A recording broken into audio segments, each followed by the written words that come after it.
Welcome back. Hope you're having a good morning. Well, let's get in our guests who are going to help us out with some good fundamental analysis. Parag Thakkar, Senior Fund Manager at Ford Capital, joins us on the show.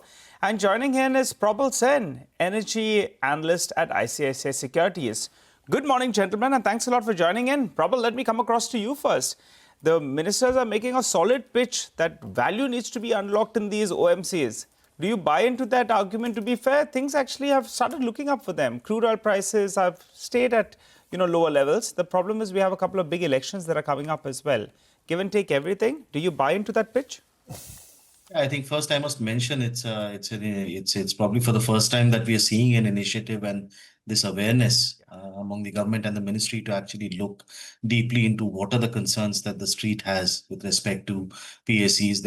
They're working very hard at clarifying whatever perceptions, right or wrong, that people may have about the level of intervention, about the way that performance is being measured at these companies and the kind of capital allocation decisions that are being taken. So to that extent, I think it's definitely a positive that the government has an eye on the ball and they are doing their best to clear these misperceptions if at all they are there with respect to these companies. Secondly, as far as the operational environment is concerned, yes, it's a very simple rule of thumb. Oil, if it remains in a narrow range, typically is good for Indian oil and gas companies.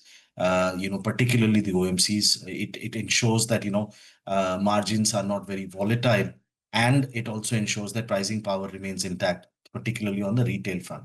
Coming to your point about the elections being a factor, that is something that frankly has been a case for a very long time. But if you were to look at recent examples, and when I say recent, I mean over the last 2-3 years, the limited point that I have to make is that there's not really been any significant impact or changes as far as retail fuel prices are concerned, even ahead of fairly crucial state elections. So we would like to believe that, even if there is a pricing change, it will be done within a reasonable range, and it's not something that will provide a shock to the system. And lastly, with the LPG compensation coming in, with GRMs continuing to remain stable at around $4 to $4.50 levels, on an integrated basis, our sense is that OMC margins will remain in the 6.5 rupees a litre range, which is a fairly reasonable level to sort of continue to deliver earnings growth. Despite the kind of capex that is going to be done, particularly by the likes of BPCL and IOCL. I think one structural. Probal, sorry. Just to understand that point, when you're saying 6.5 rupees, you're talking about refining margins, or you're talking about marketing margins? I'm talking about refining and marketing on an integrated basis. Okay. On a per litre basis. I think that is what is frankly what needs to be looked at. On that, Probal, if there is a change in the mix of the crude that India is sourcing, which is the biggest global talking point, right? Not even local. Could that materially alter your projections on the refining side? I don't know how the basket is right now, vis-a-vis if it has lesser Russian crude and we start importing more from the US, then what happens? No, I think we've not really been building in more than 20% Russian crude, at least as far as our estimates are concerned. And we have seen over the last couple of quarters that the discount in any case has been narrowing. Compared to, let's say, periods earlier where discount was as high as, let's say, $6 or $7. What we've really seen is that the discount has narrowed to somewhere between $2 to $3. And I think that at 20% means there's a 50 to 60 cent advantage, if at all, that can actually come through. So we're not really building very aggressive sourcing mix from Russia or a huge margin advantage for that matter, because that's really the reality that we are living in right now. If the uncertainty goes away, then we'll sort of relook at the numbers. Yeah, I mean, I think the discount has fallen, right? It used to be some $8 for Russian oil at one point. Yes. Back in 2022, it's about $2.5 now. Yeah, I mean, it's come off quite a bit. Probal, just to take you back to, because what you started with, I think that is the trigger, which is the petroleum minister.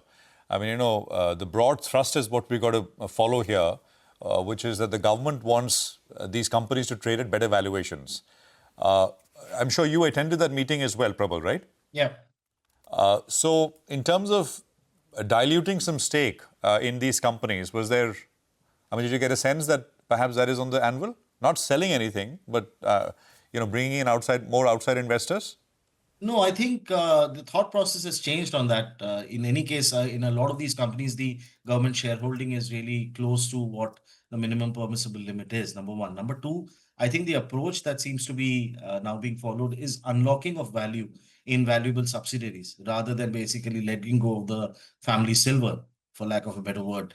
At least that is the way that at least the government seems to be moving. So no increment. So nothing new on that front, right? In that sense. No. I think that they'll look Okay. at monetizing the subsidiaries rather than the main companies. Yeah, At least- and that has been what's been the stance for the last couple of years as well. Yeah. Now, just one more thing, Probal, in terms of how these companies calculate GRMs, was there a specific back and forth around that about how private companies calculate GRMs and how